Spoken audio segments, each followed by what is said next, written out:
Hi guys, welcome back to my channel. I am Jennifer.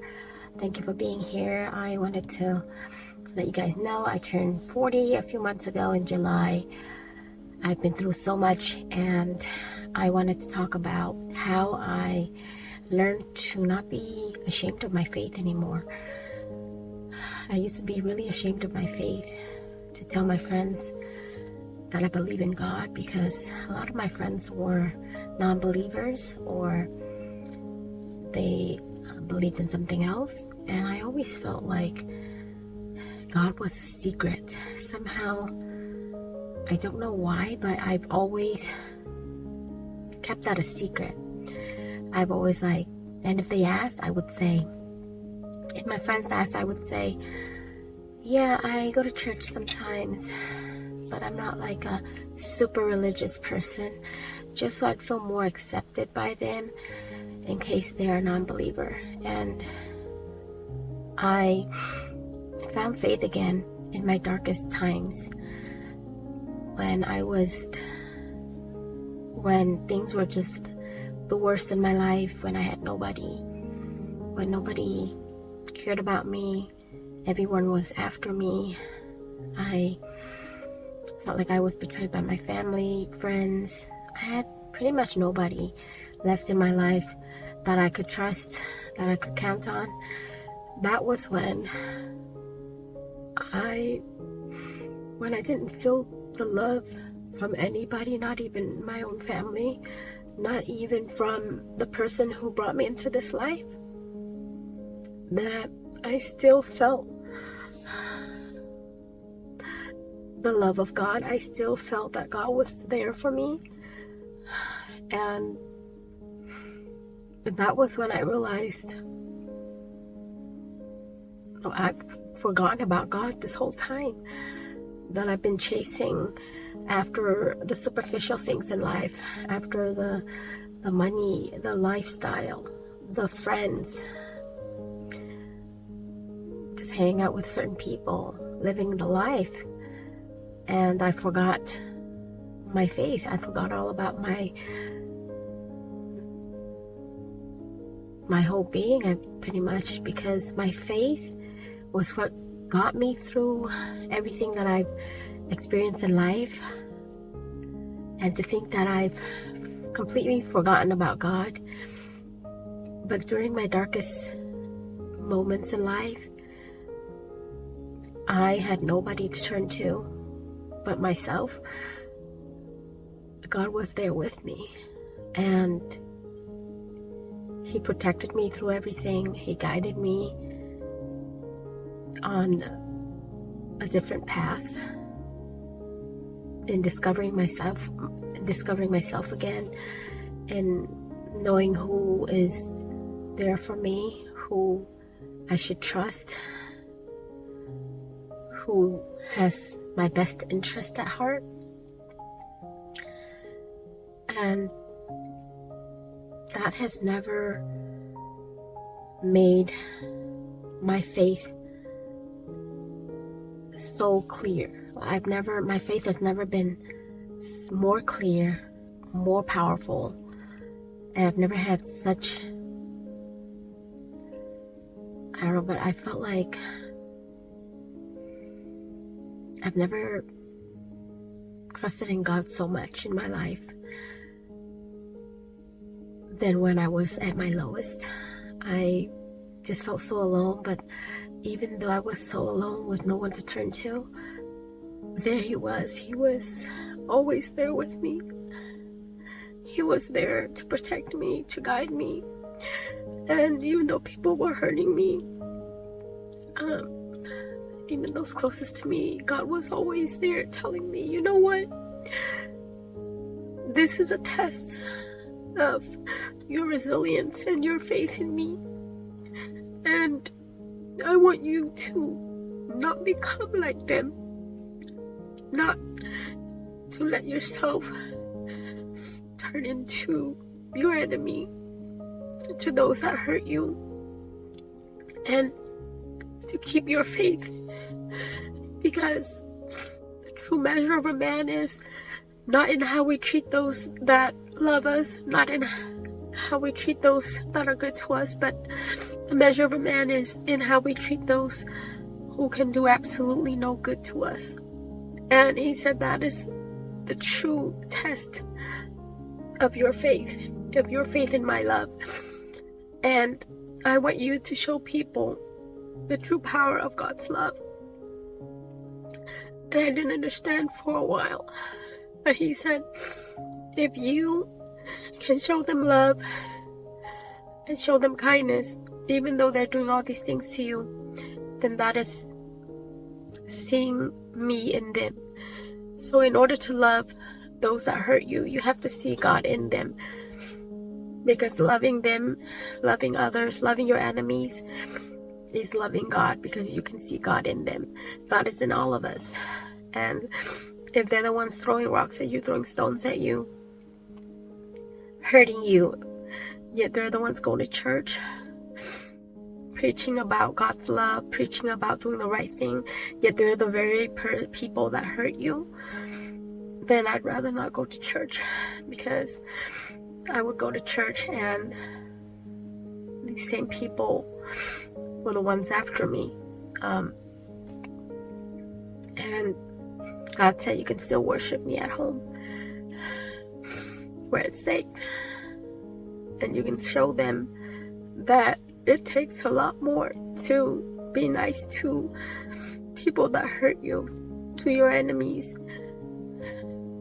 than to be like them, to prosecute, to criticize, and to make you feel so small, to make you feel like a sinner when everyone is a sinner, and to make them feel like they're better than you, yet they're the ones doing all the hurt, all the bad mouthing about other people, to make other people feel less than who they are. I mean, I've been called all kinds of names. They've made fun of the way I look, how short I am. They've gone as far as,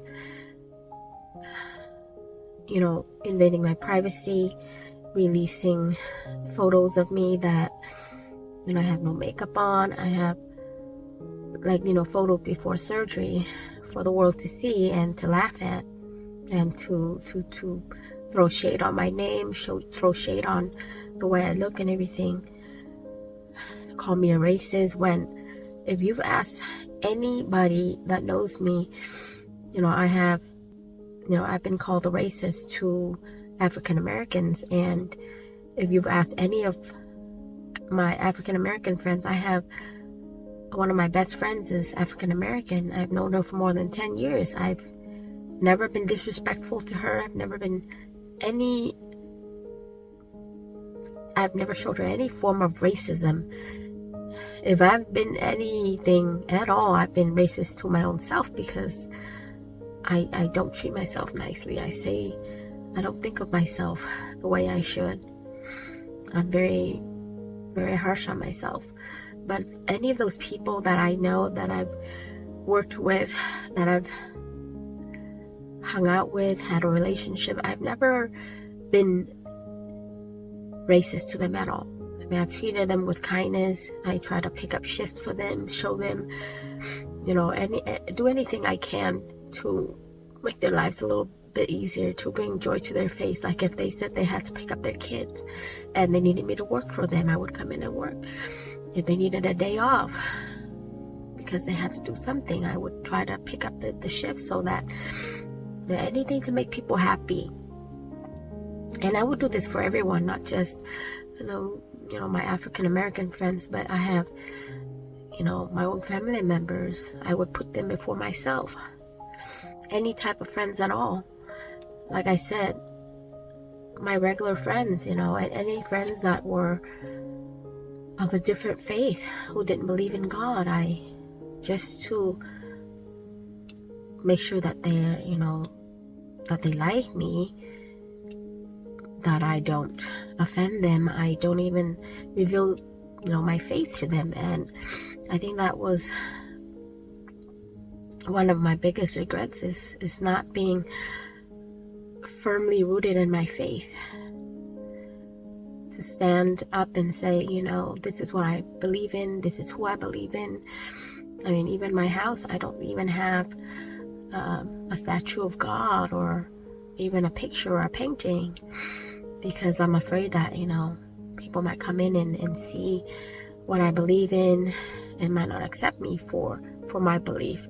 And I have no idea why I didn't realize this for so long, but faith is so important. It's been such an important part of my life that I've neglected for so long, that I've been chasing the wrong things in life, yet God was there for me my whole life. I've had a near-death experience in a car crash where I came out with no scratches. And I mean, if he wasn't there, I don't think I'd be here. And to think that I just forgot about him and not even acknowledge God in my life, because I was afraid how others would judge me, if they'll accept me. And you know what? I'm going through something recently. I just realized that no matter what happens in life, no matter who turns away from you, who leaves you to die, who wants you to lose everything, God is always there, and he will never turn away from me. And I've realized that, and my faith has never been stronger. And my message to you guys is that trust and believe in God, because at the end of the day, when you have nothing left, when you have no one left, God will always be there for you. So make sure you keep him in your life. You can worship him anywhere, from home, in your car, wherever you may be. God doesn't discriminate. You know, the church viewed me as a sinner, went after me, the whole community, but at least God didn't do that to me. At least God was on my side, and he taught me a valuable lesson to keep going, keep being you, keep spreading my love for everyone. If we don't see God in others, we will cause a lot of hurt and pain. But if we can take the time and make the effort to see God in each and every one of us, that we learn to love each other and to bring peace, love, joy, and support for one another instead of hurting each other, and put each other through this vicious cycle of hate and pain and preventing each other from growth. And that's what happened to me when people closest to me, people in the community, didn't see God in me. That allowed them to express their worst, to prevent me from becoming better, achieving more in life. The jealousy to take over. I didn't have anything.